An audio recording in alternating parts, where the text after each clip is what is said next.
I'm a principal researcher here at Criteo. I've been here for a year, and I'm on leave from Berkeley. And so, yeah, that was a really fascinating talk. I think one thing I wanted to touch on, so of course the panelists should feel free to respond to Mike as we go along. But maybe one thing I wanted to touch on in the context of the AI lab and its creation and things like that, is that, so we have sensors and data everywhere and computational capabilities at the ready. And we're witnessing, and that has a lot of impact on how people think about their fields, okay, and the humanities and biology and medicine, and that is clearly impacting people's daily life every day.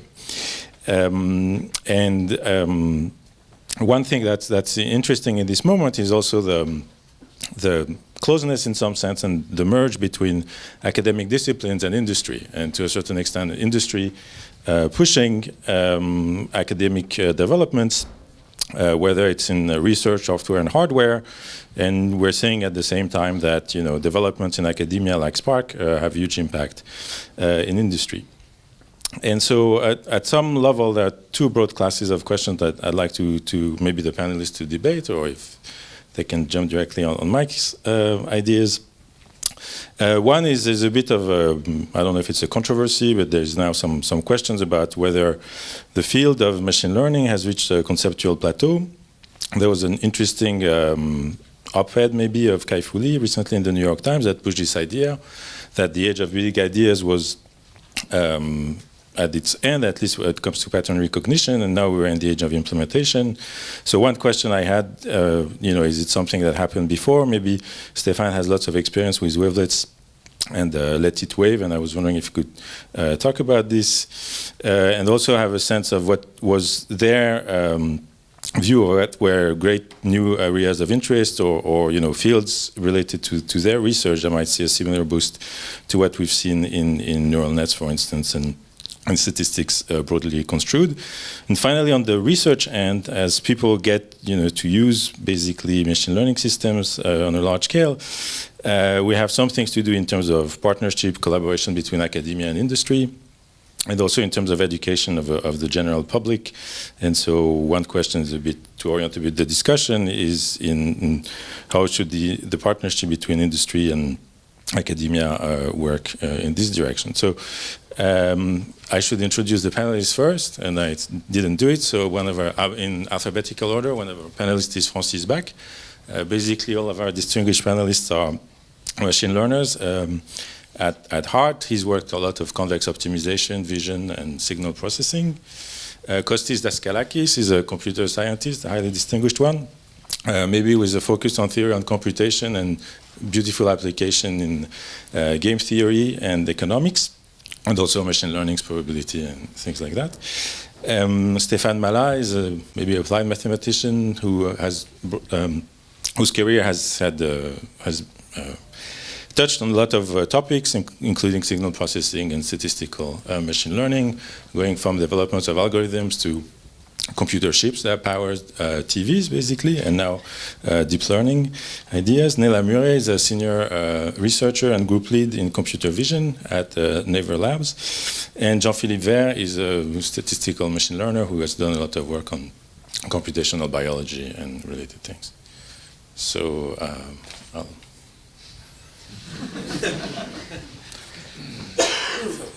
So one question is maybe if you want to start on the intersection between, or where is the field of machine learning? Is it, is decision making, has it reached a plateau? Okay, so okay, it's hard to start. I think I can maybe talk about the machine learning as the interaction with the rest of AI, and to me, we are a bit in the transition period between a state which I really enjoyed and a state which I don't know how it looks. And the state which I really enjoyed was, if you were to go to NIPS in the 5 years ago, then you would see theoreticians working on optimization and more applied people applying algorithms, and there was essentially kind of a match of expectations. So we would provide guarantees for algorithms they could use. Everything was quite happy. And I really enjoyed that moment. And we're reaching an age where there's a kind of a disconnect between like people who are proving theorems and people who are like implementing like things on the real world. And I don't think it's meant to be like that forever. But I see a switch, kind of a switch between like it's kind of a disconnect between like theory and applications, mostly due to the theorists. I will put myself in the bag of theorists. Okay, we cannot keep up. But I think there's this disconnect which is getting worse and worse, and I don't know how it's going to end. But I think this is a source of concern for me that NIPS is going into like industry show rather than like meeting of people interested in machine learning from both the applied and theoretical side. So, I don't know where it goes, but I think it's a concern, at least. Is it that different from what wavelets became, basically, from the late 80s to? I don't know if that works. I don't know if I would compare it with what happened with wavelet first. Maybe I'd like to rebound on the talk of Mike. So, is this field all about statistics? Yes, statistics is at the center, but I think that one of the very interesting aspects of the field is that it's broader. It's bringing together very diverse community having very different skills. We're in a phase where the domain is essentially experimental, and computer science has played a very fundamental role by not having let's say, the scrupule that statistician or mathematician would have to attack algorithms and doing wild things. And I think it's one of the sources of creativity of this domain, because we don't understand these wild things, and there are now absolutely beautiful problems that are raised on the theoretical side, on the mathematical side. So concerning the question whether we are at a mature phase and all the interesting things have been done, I think that kind of comment comes all the time, the past was better and future is dumb. I don't think it's the case. On the contrary, I think we are in a phase where there are all these amazing experiments that have come in, and now we need to understand them. So why do I believe that it's more than statistics? Because if you go back, for example, to deep learning, in the talk of Mike, you browsed it out by saying, well, all this, there's nothing really very interesting behind that. Let me come back in the years 2000. In the years 2000, nothing was working in computer vision, basically. I'm caricaturing, but let's say there is no large-scale system. Personally, I would have imagined that it would have taken at least 50 years to have any system able to recognize phase, recognize scenes, and so on, comparable in terms of performance to human. I'm not saying that they are intelligent, but they do have this performance. The fact that these systems not only are able to do it, but you see the same kind of systems which are able to do that, which are able to do speech, which are able to do language, which are able to compute energies of quantum systems, n-body systems, and so on, is raising amazing questions because in the words of Herbert Simons, he published a very beautiful paper in the 60s. Is there an architecture of complexity? Is there common points between all these problems that we observe in biology, in physics, through these architecture which are based somewhat on some form of hierarchy, as he was putting it? Well, these system seems to say yes, there is something in common in the sense that these computational structures are able to do it. What is it?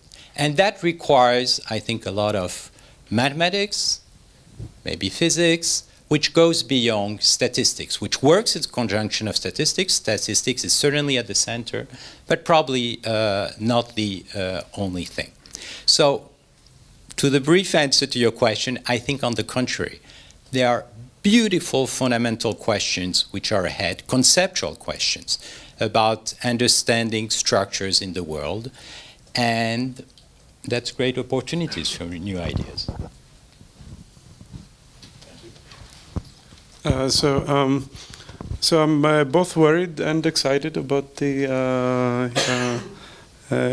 current state of machine learning. So the theorist inside me. So I'm a theory of computation guy. But I have interests in this field, is reacting to the lack of, to the, lack of proofs around the systems that we build. So, but I find it exciting. So in particular, so the fact that we build systems that, complexity theories like convex problems, for example, and now we have been liberated from our, anchoring to convexity, for example, and I find this exciting. So, that is bringing up very interesting questions. But on the other hand, we have to be, very careful about the reliability of the systems that we build. So it's on the sort of like.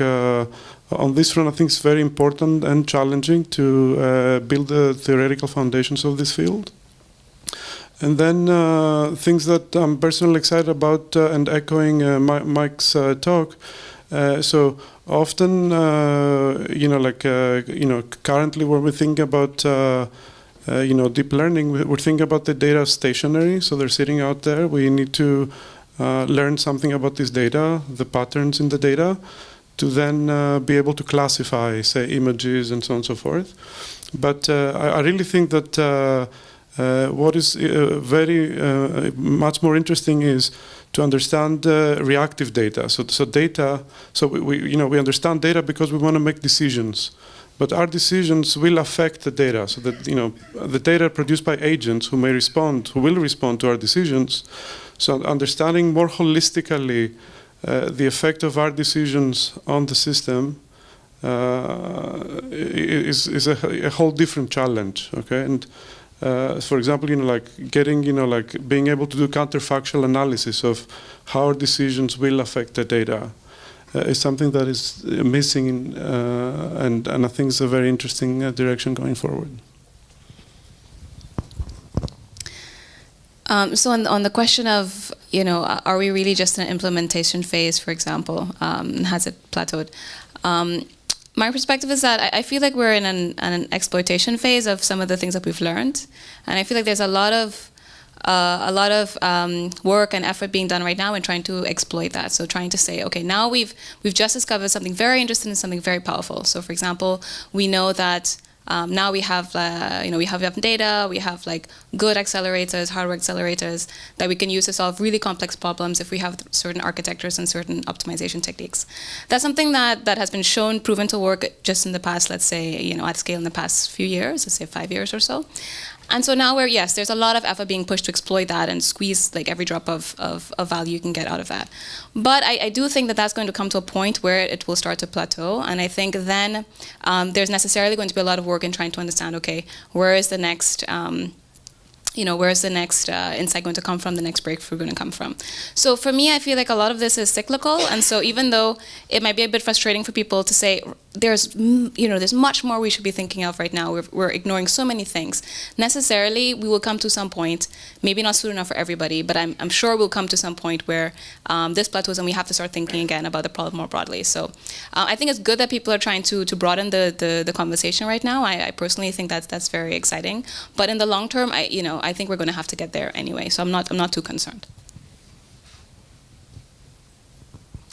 So I'd like to say two things. One is regarding the assumptions that we make often in statistics and in statistical learning theory, etc. I fully agree with what you say, that it's an oversimplification. Data are not IID. There is interactions. We need to take care of causality, etc.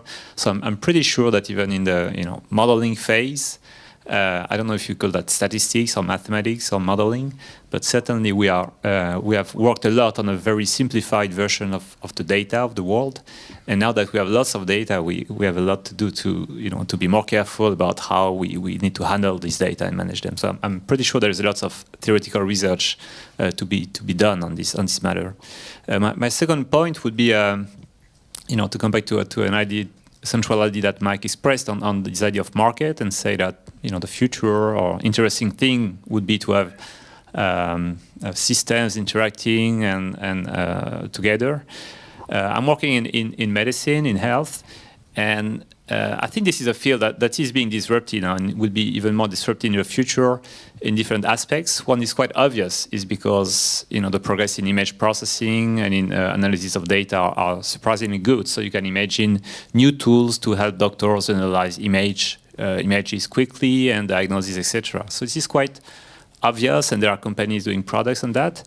But for me, a major thing that will come in the future is more than certainly the health itself will become a market, but in a good sense of term, meaning we have expertise throughout the world, we have people with diseases, etc.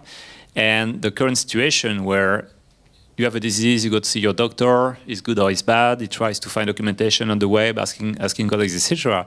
This is likely to be replaced. I can imagine systems where patients can be matched to a global expertise of experts. I don't know how this will work. We have to be very careful about having a kind of fair system. We have to be very careful about how we deal with personal data, etc. But this is certainly a big change that is possible, because there is medicine is clearly a field where there is a mismatch between where experts are and where people needing experts are. You don't always live near the best expert. So I'm pretty sure the idea of market could be pursued in this market in terms of interconnections of expertise, technologies in this field. So I like this idea a lot. Okay, thank you. So maybe also in the context of the lab, what do you think about, so this is all at the border, there's lots of industrial interests, lots of computational power in industry that maybe doesn't exist in academia, lots of technical know-how in industry that maybe is difficult to get in academia, and so where do you see this boundary between the two fields going? Clearly it's a different types of data sets. Is this going to be a simple partnership? Is there a fracture there? Where do you think things going? Maybe I can say a word. I just moved from academia to a company, a big one. I'm at Google now. So certainly the computing power, I was not maybe in the best place in the academic world either, but there is no comparison in academic power. But for me, so I'm still, my point of view after 2 months in a company is that there are many things happening in companies, many things happening in labs, academic labs, and it's very hard. You cannot say it's better on one side or the other. There is expertise is amazing in academic labs. It remains there. Students are there. The pressure to do things is different. Targets are different. So clearly, it's very naive what I'm going to say, but it's obvious that there is a need for connections between both of them. It's not just a move in one direction. Yeah, so maybe I'm going to say something stupid. This will not be the first time, nor the last. So to me, like having like a big computer and a lot of resources will tend to make you like not stupid, but sometimes a bit like blind to innovations. I just run on a big cluster, and hopefully this will work. So I did live this as a student. We had a big cluster in Berkeley, and I would run things hoping it would work. Then I came back to France, had a small computer. When I ran something, I knew it would work. Okay, so this was a single machine to cluster. But to me, having too many resources is a bit blocking in terms of algorithmic design. So this being said, when you need big resources, it's better to have them. Okay, so there are two sides in this coin. Sometimes you need it. Sometimes it's better without too many resources. So, and luckily, in many academic labs, we have those resources. Not as big as Google, but I think we don't. At least from my perspective, we don't really need them for all the things that we do. But this is my own opinion. So. Yeah. So at this point, I completely agree with Francis, and I wouldn't say necessarily that when you have a lot of resources, it certainly makes you blind. It certainly makes you think of perhaps different types of problems, right? It biases you to focus on different types of problems. And, once at least there's a decent amount of participation in the academic community from, fairly diverse groups of researchers, I don't think that's necessarily a problem. That certain people with certain types of resources tend to focus on certain types of problems, and then people maybe with different resources tend to focus on different types of problems. That's okay once all of this research is being taken seriously, and once people understand that there is value in looking at, for example, problems that really focus on like constrained environments or constrained processing power. So that it's not necessarily a problem once the community kind of understands the value in looking at the spectrum of different types of constraints. Yeah, so I think it also depends a lot on where we put emphasis in research. So, for example, I would like to reward papers that say, like I can train AlphaZero algorithm without using so many TPUs, right? So I think it's valuable to look in the direction of decreasing the resources to get to achieve a baseline that was obtained with like a lot of resources. Also, like reflecting what was said earlier by Naila, I think I believe that this deep learning craze will plateau, and at that point we will need theoretical insights, and that's where real innovation will have to happen one way or another. Lastly, I think on the medical data front, I think that there is a lot of research to be done in small data. And there it's unclear if, we need TPUs, right? So we really need, theoretical insights. Right, so again, all that being said, as context, I think the interaction between academia and industry is actually can be very fruitful because industry has a lot of data. So when I wanna, I do a lot of work in markets, and when I wanna, get access to interesting data or understand, what are the interesting variants of the problems that I'm thinking about, it's very important to have to be in contact with industry where the problems arise. Yes, in my own experience in working in industry, that was in a startup, I found out that what is extremely interesting is the discovery of new problems, new topics that you don't think about when you are in academia, new constraints like architectures of chips, specific architectures, what does it say about the underlying algorithms and the mathematics. So there is a source of creativity coming from working in industry, which I think is very interesting. But there is another point I'd like to make, is I'm extremely happy to be here today because in France, as far as I know, it's the first time that you have such a high-level lab which is emerging from, let's say, a French or European company. There has been a lot of companies around creating labs coming from the big majors like the GAFA. And until now, in France, we had big problems, difficulty to create such labs. Maybe because of cultures of companies, maybe because of resources. But I think the fact that Criteo is now doing it and showing it in such a high-level international environment, it shows that it's possible. And I think it's an extremely positive sign for the, let's say, industrial community in France, a bit at large. And that, I think, I'm very grateful for the companies for doing that, and I hope it's going to spread well beyond Criteo. Okay, thank you. And so maybe continuing to touch on this media education. And so one thing is, it's true that there's tons of computing power in industry. Some of it is accessible to a lot of people with almost no technical know-how. So you can be a high school student in Silicon Valley and build an app to recognize that your mom's roses are sick or whatever.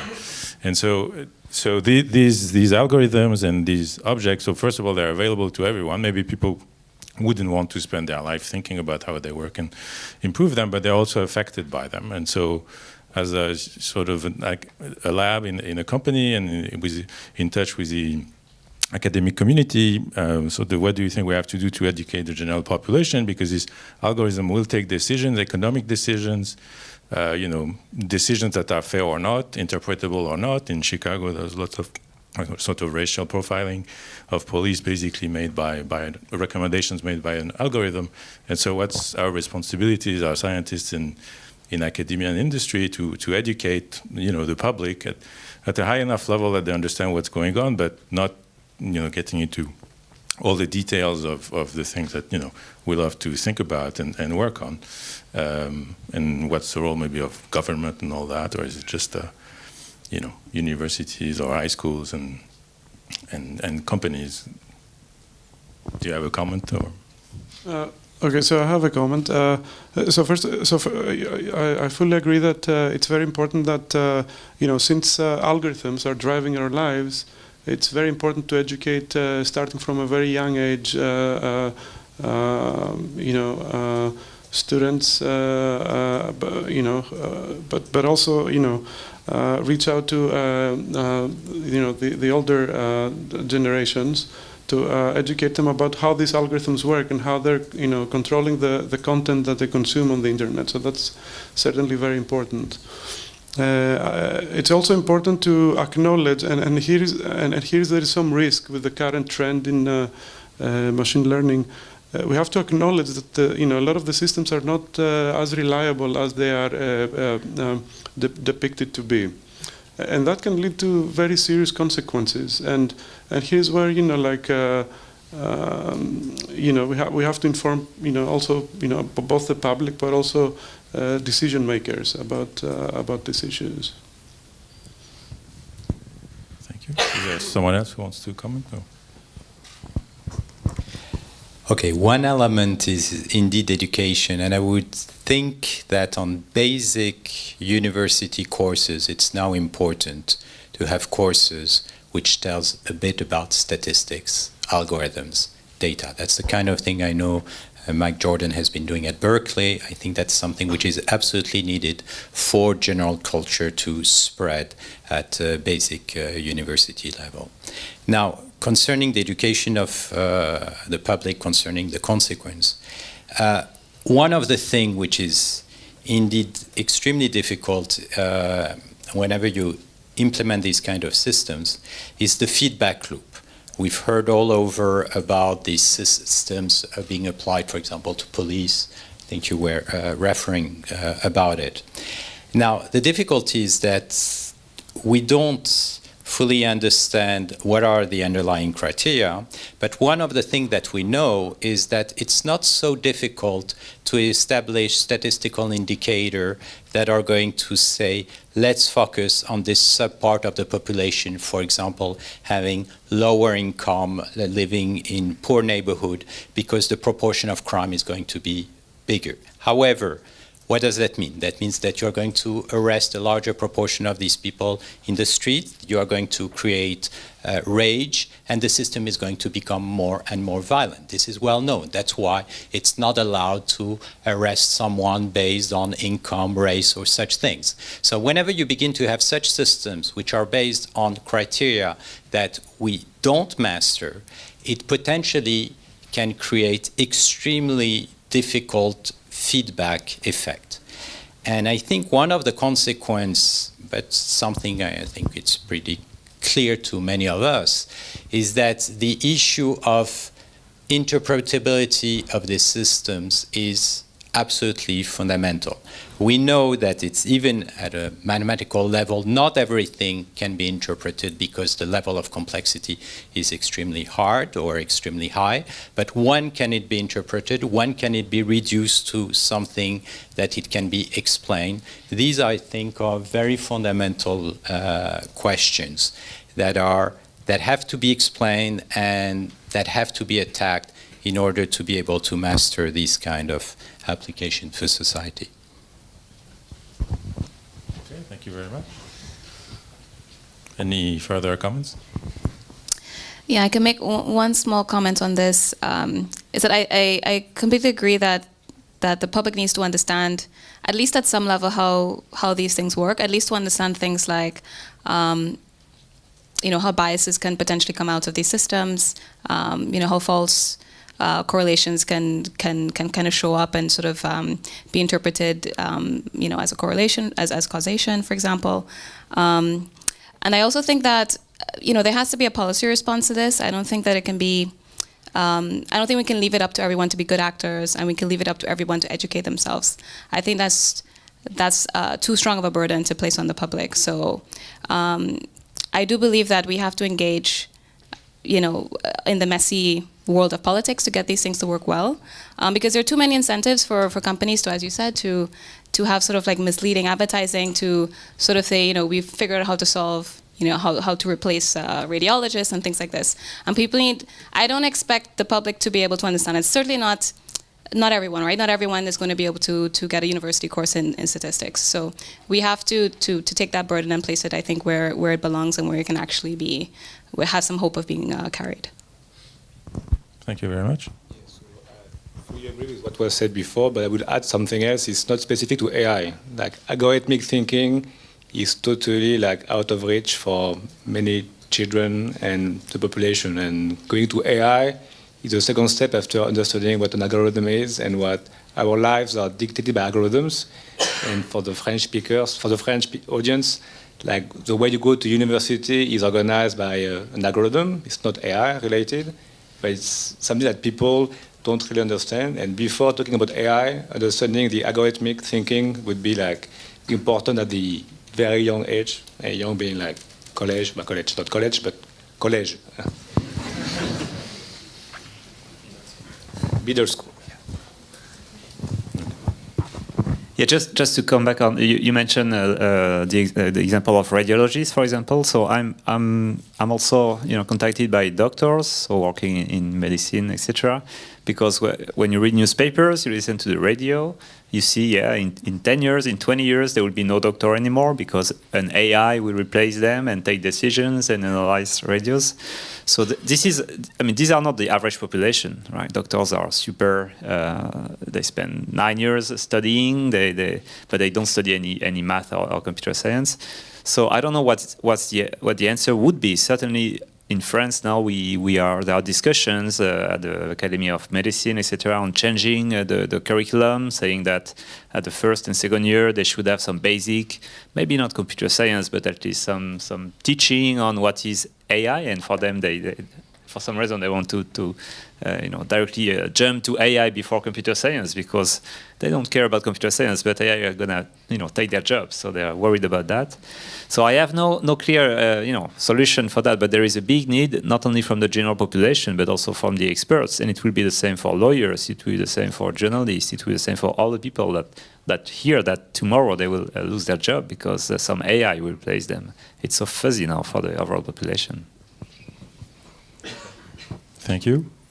So we are almost out of time, so I was wondering if you had parting thoughts or comments, or if Mike wanted to respond to some of what was said on the panel, or otherwise we'll thank the panelists, and I think Dan is our next speaker. Thank you.